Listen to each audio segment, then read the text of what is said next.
Why is it that each time someone dies, especially a celebrity or someone that is popular, each time someone's died and people are mourning, that there is always those unfortunate beings that will come out to tell you why you are mourning?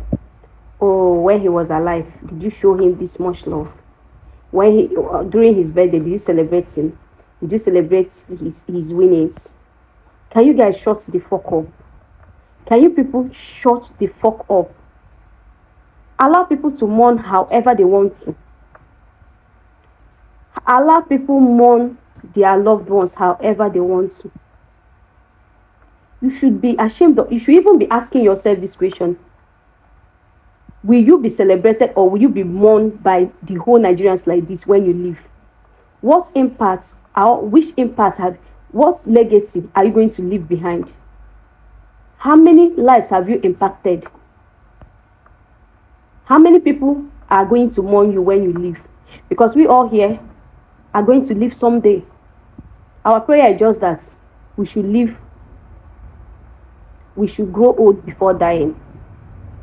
So ask yourself this question: when I die, how many people will mourn me the way they are mourning this person? That is the question you should be asking yourself.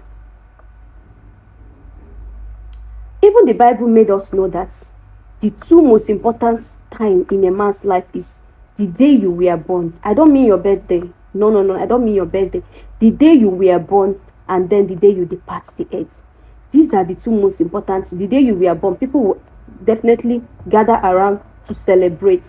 Yes, to celebrate that. Yes, the day you die, people will gather around to mourn you. So allow people mourn however they want to mourn their loved ones.